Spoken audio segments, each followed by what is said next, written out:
Good evening to all of you. आज का topic उन लोगों के लिए है जो कॉम्पिटिटिव एग्ज़ाम्स की तैयारी कर रहे थे और कहीं ना कहीं परेशान हैं कि लॉकडाउन के दौरान तैयारी कैसे करें।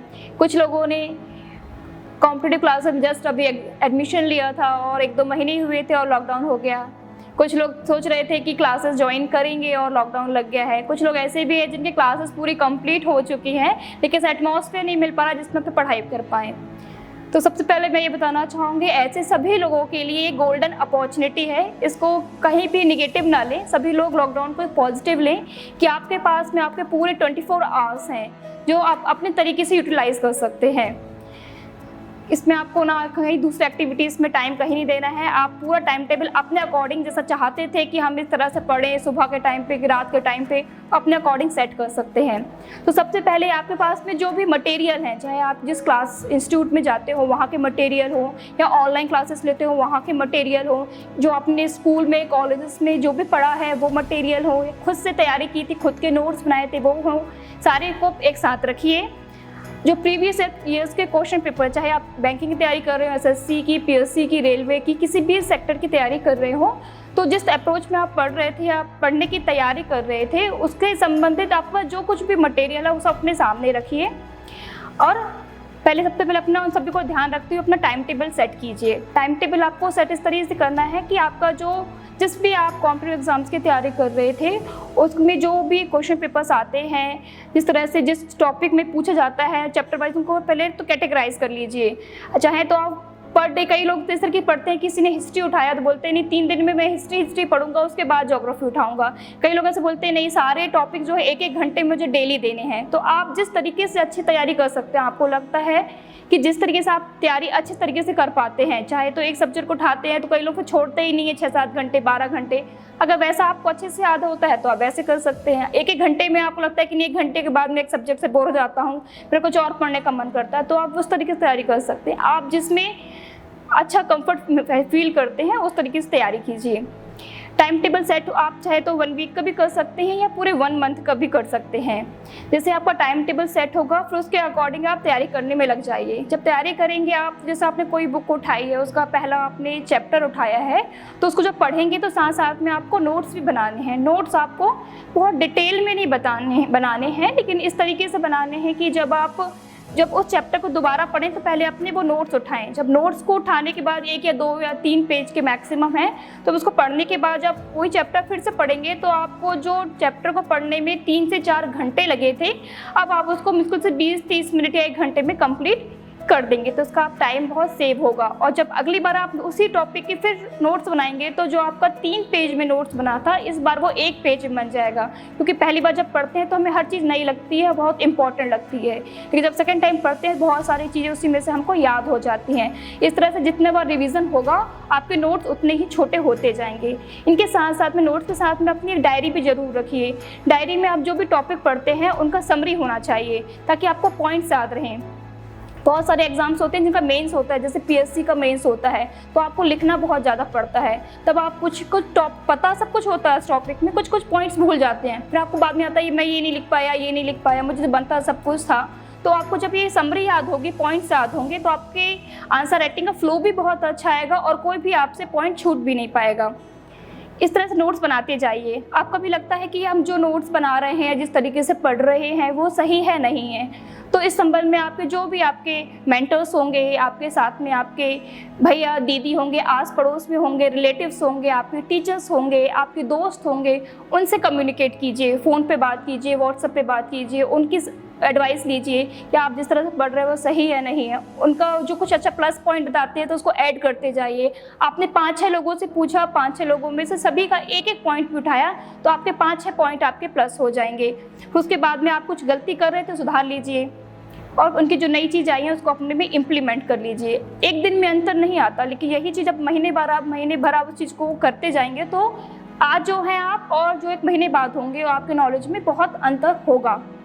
इस तरह से आप तैयारी कर दीजिए, नोट्स बनाते जाइए, नॉलेज भी लेते जाइए। इस तरह से आप व्हाट्सएप ग्रुप भी बना सकते हैं। लगता है कि मैं 24 घंटे में घर पर रहता हूँ, पहले तो मैं कोचिंग जाती थी या स्कूल कॉलेज जाते थे, वहाँ पर भी हम कुछ फ्रेंड्स के साथ डिस्कस करते थे तो उससे सीखते थे, समझ में आता था, मोटिवेशन मिलता था, तो घर में आके मन करता था पढ़ने का। तो उसके लिए आप अपना व्हाट्सएप ग्रुप बना सकते हैं खास फ्रेंड्स का, जो अच्छे हैं 4-5 फ्रेंड। चाहे तो अपने टीचर को भी उसमें ऐड कर सकते हैं, जो आपको मार्गदर्शन बीच बीच में देते रहें। उसमें फालतू की कोई चैट मत कीजिए, सभी लोग बोल दीजिए कि भाई सबसे पढ़ाई की ही बात है उसमें करनी है। आपने कुछ अच्छा नोट्स बनाया है तो उसमें शेयर कीजिए, ताकि सामने वाले को भी इसे सीखने के लिए मिलेगा। लेकिन कभी भी आपको नोट्स के वो सेव कर करके, स्क्रीनशॉट लेकर के या सेव करके नहीं रखना है। आप उसे सिर्फ सीखिए कि आपको उसके नोट्स की क्या चीज़ खास लग रही है, उसको अपने भी इम्प्लीमेंट कीजिए। कि नोट्स तो मार्केट में बहुत अवेलेबल है, बहुत अच्छी अच्छी टेक्स्ट बुक्स है और टेक्स्ट बुक्स ही एग्ज़ाम में आता है। ये सिर्फ उसको ख़रीद लेने से हम उसको पूरा याद कर लेते हैं, ऐसा नहीं होता है। तो आप उसमें देखिए क्या चीज़ आपको अच्छी लग रही है और उसको इम्प्लीमेंट कीजिए और हर आंसर्स में वो अपनी चीज़ें डालिए। इस तरह से आप नोट्स सीखते भी जाइए। इससे आपका एक कहीं ना कहीं एक आपके लिए जो आपने व्हाट्सएप ग्रुप बनाया है, आपको अच्छे अच्छे नोट्स भी मिलेंगे उसमें। उसके साथ साथ कहीं ना कहीं सबसे इंपॉर्टेंट जिस चीज़ के लिए हमने बनाया है, मोटिवेशन मिलता रहेगा कि मेरा फ्रेंड इस समय पढ़ रहा है। कोई 2 बजे भी व्हाट्सएप ग्रुप में एक डाल रहा है पेज की मैंने ये डाला है, तो लगे यार वो पढ़ रहा है, मुझे भी पढ़ना चाहिए। कुछ सुबह डाल रहा है, कुछ दिन में डाल रहा है, तो उससे आप कहीं मोटिवेट रहेंगे। और कुछ नया भी आया, लेटे भी हैं आप, अपने मोबाइल खोला, उसने नया डाला, तो हो सकता है आपको देख करके मन कर जाए कि मैंने किस तरीके से लिखा है, मैं भी अपना खोल के देखूँ, अब मैं भी पढ़ता हूँ, मैं इससे अच्छा बना लूँगा और बेहतर शेयर करता हूँ। ये चीज़ें आई हैं, मुझे अपने नोट्स में ऐड करनी चाहिए। तो हो सकता है 2 बजे जहाँ आप सोने जा रहे थे आप फिर उठ जाएँ और बोले कि नहीं मुझे पढ़ना है, और सुबह के 6 बजे तक आप कंटिन्यू पढ़ते रहें। कहीं ना कहीं मोटिवेशन काम की, जिसने आपको 4 घंटे जहाँ आप सोने वाले थे वो आपको जगा दिया और आपकी पढ़ाई हो गई। तो इस तरह से आप ये भी कर सकते हैं। फिर इसके बाद में आता है कि खुद को एनालिसिस करने के लिए, तो एनालिसिस करने के लिए सबसे अच्छा होते हैं क्वेश्चन पेपर। तो क्वेश्चन पेपर्स के सेट जरूर लगाइए। जब आपको लगे कि मैंने कुछ टॉपिक तैयार कर लिए हैं, अगर अलग से उस टॉपिक के क्वेश्चन पेपर्स मिलते हैं तो वो अटैम्प्ट कीजिए, या फिर पूरा का पूरा क्वेश्चन पेपर्स लीजिए। जो भी हम क्रॉनिकल या प्रतिदर्पण मंथली मैगजीन्स लेते हैं, उनके पीछे कॉम्पिटिटिव एग्जाम्स के सारे क्वेश्चन पेपर्स भी आते हैं, उनको उठाइए, सॉल्व करना स्टार्ट कीजिए। टाइम अपना सेट कर लीजिए, अपनी घड़ी में अलार्म क्लॉक लगा लीजिए और उसमें देखिए कि मुझे 2 घंटे के अंदर ये पूरा करना है या 2.5 घंटे का, जो भी आप कॉम्पिटिटिव एग्जाम दे रहे हैं और उसका जितना टाइम ड्यूरेशन डिसाइडेड होता है, फिर उसको सेट कीजिए। जैसे आप उसको सेट कर लगाते जाएंगे क्वेश्चन पेपर, हो सकता है स्टार्टिंग में 100 क्वेश्चन में से आपसे सिर्फ 20 बने, या कई ऐसे भी होंगे जो पहले से तैयारी कर रहे हों उनसे 60, 70, 80 भी बनेंगे। तो जो आपको ये रखना है कि आज मैं जहाँ पर हूँ, तो आपको डीमोरलाइज कहीं पे भी नहीं होना है। ये सोचना है बस है कि आज मैं जहाँ हूँ 1 महीने बाद मेरा प्लस होना चाहिए। आज आपसे अगर 20 बने हैं और 1 महीने बाद आपसे 50 बन रहे हैं, तो यही आपकी सफलता है। अभी चूँकि आपके पास 24 आवर्स हैं और कोई भी एग्ज़ाम कठिन नहीं होता है, चाहे बैंकिंग हो, एसएससी हो, रेलवे, पीएससी, सभी में हल्का हल्का ही अंतर होता है। किसी में सीसेट ज़्यादा आता है, किसी में जनरल नॉलेज ज़्यादा आता है, किसी की रीजनिंग टफ होती है, किसी की मैथ्स टफ होती है, किसी में हिंदी पूछता है, किसी में इंग्लिश पूछता है। हल्का हल्का ही अंतर है, लेकिन 80 से 85% जो सभी का पोर्शन सेम है। तो आपको घबराना नहीं है और ये नहीं सोचना है कि मैं बैंकिंग की तैयारी कर रहा हूँ तो मुझे सिर्फ बैंकिंग का सेट लगाना है, दूसरा भी लगाते रहिए। हो सकता है आपका स्ट्रीम ही चेंज हो जाए कि नहीं मैं बैंकिंग से अच्छा पीएससी में कर सकता हूँ, या मैं पीएससी से अच्छा बैंकिंग में कर सकता हूँ।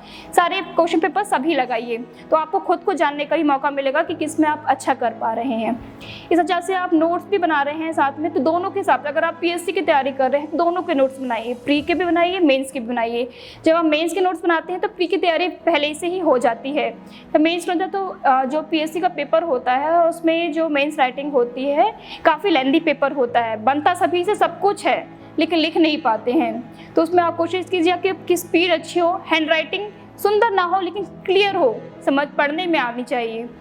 Sir maps, flow chart, diagram, इनकी प्रैक्टिस बहुत कीजिए। जैसे वर्ल्ड का मैप बनाना है, इंडिया का मैप बनाना है, एमपी का मैप बनाना है, तो उसमें टाइम नहीं लगना चाहिए, मतलब विदिन सेकेंड्स में बनना चाहिए। तो उसकी खूब घर में प्रैक्टिस कर लीजिए, बहुत अच्छे से कवर किए। जिस तरीके से आप नोट्स बनाना चाहते थे, कभी आपके सपने होते थे मैं इस तरीके से नोट्स बनाऊं, बहुत पूरा कवर हो, तो आप सभी के पास गोल्डन अपॉर्चुनिटीज़ है। उस तरह से अपने नोट्स बनाइए, तैयारी कीजिए, खूब प्रैक्टिस कीजिए। एमपी पीएससी में मैक्सिमम पोर्शन जो होता है पीएससी में एमपी से रिलेटेड होता है, तो एमपी के सारे जितने भी टॉपिक हैं सब आप एमपी के मैप्स के थ्रू बना सकते हैं। तो आपके पास लास्ट में लिखा हुआ कुछ भी नहीं होगा, सारे मैप्स की पतली सी बुकलेट बन जाएगी जिसमें आपका पूरा का पूरा सिलेबस कवर होगा और आपको पढ़ने में वो सभी इजी भी होंगे। इस तरह जब आप देखेंगे कि 1 महीने पहले हम कहाँ थे और अब कहाँ हैं, तो आपको काफ़ी ज़मीन आसमान का अंतर लगेगा। इसमें ना आप कहीं कोचिंग इंस्टीट्यूट में गए हैं, ना अपने दोस्तों से मिले हैं, ना रिलेटिव से मिले हैं, लेकिन फिर भी आपकी तैयारी बहुत अच्छी हो चुकी होगी। तो इस तरह से सभी लोग तैयारी कीजिए। सभी को मेरी शुभकामनाएं।